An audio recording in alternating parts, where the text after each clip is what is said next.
மக்கள் இந்த ஒரு பதிவு நம்ம என்ன பார்க்க போகிறோம்னா, நம்ம தாவேகா தொண்டர்களோட பிரதானமான கோரிக்கை சமீப காலமாக என்ன இருக்குன்னா, நமக்குன்னு ஒரு நியூஸ் சேனல் ஒன்று வேணும்.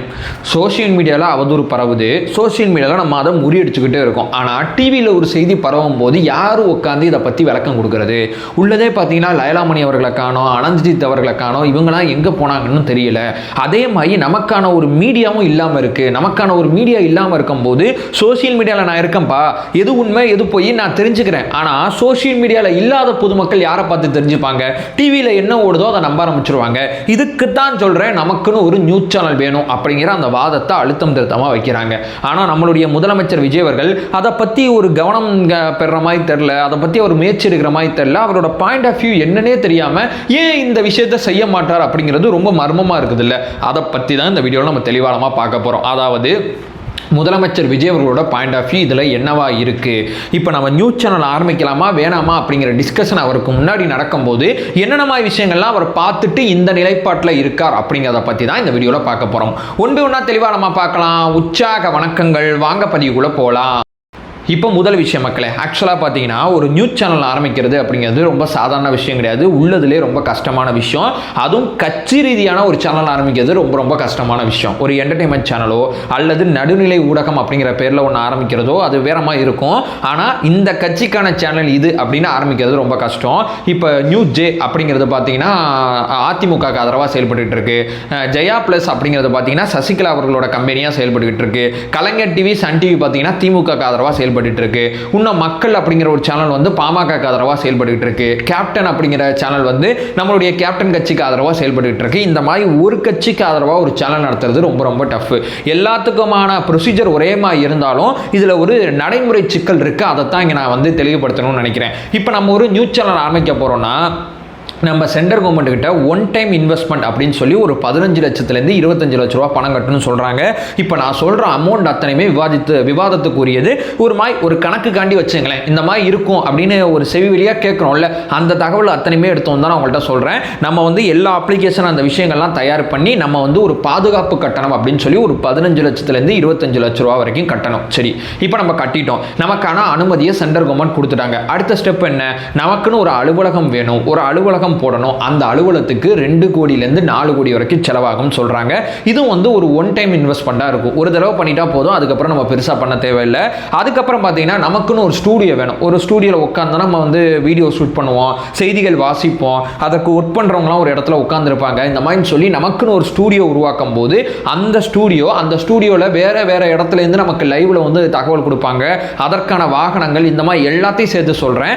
ஒரு செட்டப் ஒன்று வேணும்ல நியூஸ் சேனலுக்கு. அந்த செட்டப் பார்த்தீங்கன்னா கிட்டத்தட்ட 8 கோடியிலிருந்து 15 கோடி வரைக்கும் செலவாகும் சொல்றாங்க. இதுவும் ஒன் டைம் இன்வெஸ்ட்மெண்ட் தான். ஸோ ஒரு பாதுகாப்பு கட்டணம், நமக்கான அலுவலகம், நமக்கான அந்த ஸ்டூடியோ செட்டப், இது மூணும் ஒன் டைம் இன்வெஸ்ட்மெண்ட்ல ஒரு எப்படி சொல்றது, சராசரியா சொல்றேன், முன்ன பின்ன வச்சுக்கிட்டா கூட ஒரு 25 கோடி ரூபாய் ஒரு ஒன் டைம் இன்வெஸ்ட்மெண்ட் வச்சுங்களேன். இதுக்கப்புறம் நம்ம அதை இன்வெஸ்ட் பண்ண தேவையில்லை. இது இருந்தாலும் இந்த சேனலை மாதம் நம்ம வந்து நடத்துறதுக்கு, வருஷமாக நீங்கள் கணக்கு வச்சுக்கிட்டா கொஞ்சம் ஈஸியாக இருக்கும்.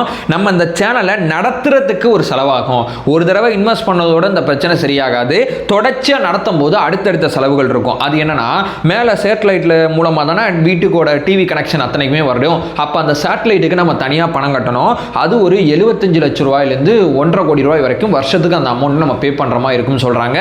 அப்போ தான் அந்த சேட்டலைட் மூலமாக வீட்டில் இருக்கக்கூடிய கனெக்ஷன் அத்தனையுமே வரும். சரிங்களா? இது வந்து நம்ம வருஷம் பே பண்ணணும். அதுக்கு அடுத்து பார்த்தீங்கன்னா, இப்போ வந்து சேட்டலைட்டில் வந்து நம்ம கட்டிட்டோம், அதோட முடிஞ்சு போச்சான்னு சொல்லி கேட்டிங்கன்னா, இப்போ சன் டைரக்ட் இருக்கு, ஏர்டெல் இருக்கு, டாடா ஸ்கை இருக்கு, அரசு கேபிள் இருக்கு, இந்த மாதிரி ஏகப்பட்ட கேபிள் இருக்குல்ல. இந்த கேபிளில் உங்கள் சேனல் தெரியணும்னா அதற்காண்டி நீங்கள் தனியாக பே பண்ணணும். அதுவும் வந்து வருஷம் இருக்கும்.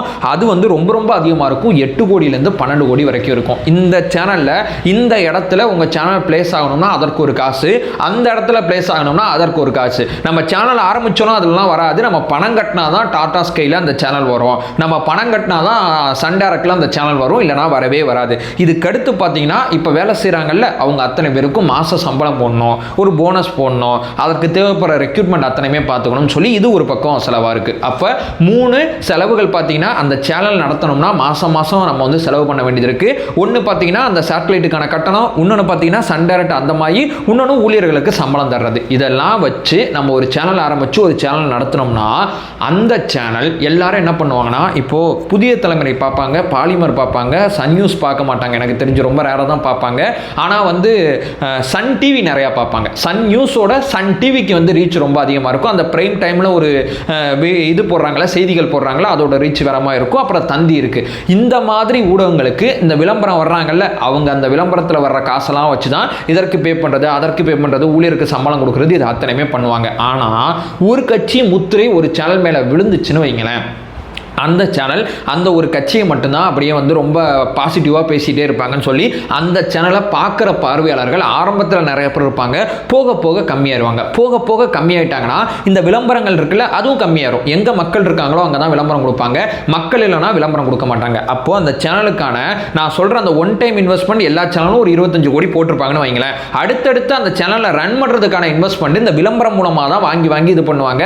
அந்த விளம்பரம் நமக்கு வருமா அப்படிங்கிறது ரொம்ப பெரிய கேள்விக்குறி. இல்லை ப்ரோ, நம்ம வந்து நம்ம மேலே இருக்கிற அவதூறு தானே, நம்ம பிஸ்னஸ் பாயிண்ட் ஆஃப் வியூ பார்க்குற அவதூறை முறியடிக்க ஒரு சேனல் பாருவேன் அப்படின்னு சொல்லி கேட்டிங்கன்னா, அவதூறை நம்ம முறியடிக்கிறத சோஷியல் மீடியா இருக்குல்ல, சோஷியல் மீடியாவில் மக்கள் எவ்வளோ தூரம் செய்திகளை கன்சியூம் பண்ணுறாங்க, ஊடகத்தில் எவ்வளோ மக்கள் செய்திகளை கன்சியூம் பண்ணுறாங்க, இன் ஃபியூச்சரில் சோஷியல் மீடியாவோட விஷயம் அதிகமாக இருக்க போதா, ஊடகத்தோட விஷயம் அதிகமாக இருக்க போதா அப்படிங்கிறத கம்பேரிட்டிவ்லி நம்ம பார்த்தோம்னா, தமிழ்நாட்டில் 5 கோடி பேர் சோஷியல் மீடியா யூஸ் பண்ணுறாங்கன்னு சொல்கிறாங்க.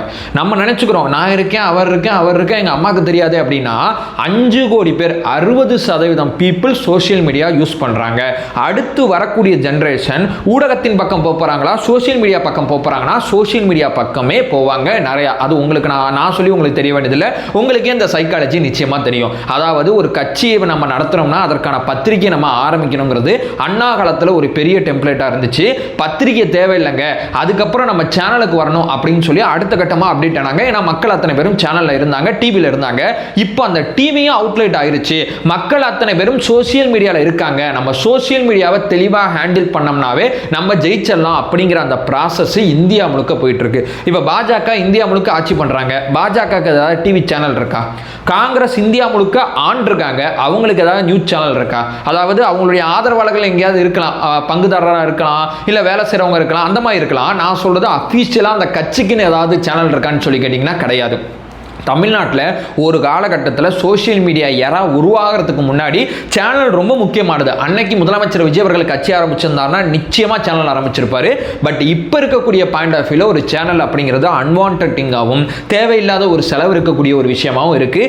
இதில் கிடைக்கக்கூடிய ரீச்சோட ஒரு சின்னதாக ஒரு மீமில் கிடைக்கிற ரீச் வேறமா இருக்குது. ஏன்னா மக்கள் நிறைய பேர் சோஷியல் மீடியாவில் உண்மைத்தன்மையை தேட ஆரம்பித்தாங்க. இப்போ சன் நியூஸு, கலைஞர் டிவி இவங்கெல்லாம் என்ன பண்ணுறாங்க, ஒரு சைடாக செய்தி போடுறாங்கன்னு நடுநிலை அப்படிங்கிற பாயிண்ட் ஆஃப் வியூ பாலிமர், தந்தி இப்படி வந்தாங்க. இவங்களும் ஒரு மாதிரி அவதூறு பரப்புனாங்கன்னா போ அங்கிட்டு அப்படின்னு சொல்லி சோஷியல் மீடியாவில் யாரை ஃபாலோ பண்ணால் சரியான செய்தி கிடைக்குமோ அவங்கள ஃபாலோ பண்ண ஆரம்பிச்சிருவாங்க. இது வந்து அடுத்த கட்ட கல்ச்சரை நோக்கி நகர்றதுனால நம்ம இவ்வளவு செலவு பண்ணி ஒரு ரீச்சை நம்ம பார்க்கறதுக்கு எது உண்மைங்கிறத இந்த சோஷியல் மீடியாவில் இருக்கக்கூடிய விர்ச்சுவல் வாரியர்ஸையும் முடிச்சு விட்டுறாங்க. இதனால தான் நம்ம ஜெயிச்சமே. நியாயமாக பார்த்தா ஊடகத்தின் மூலமாக மக்கள் ஓட்டு போட்டிருந்தாங்கன்னா 2 சீட்டில் கூட நம்ம ஜெயிச்சிருக்க மாட்டோம். நல்லா யோசிச்சு பாருங்க. ஏன்னா 3 வருஷமா நமக்கு எதிராக அவ்வளோ அவதூறு மட்டுமே பரப்புனாங்க.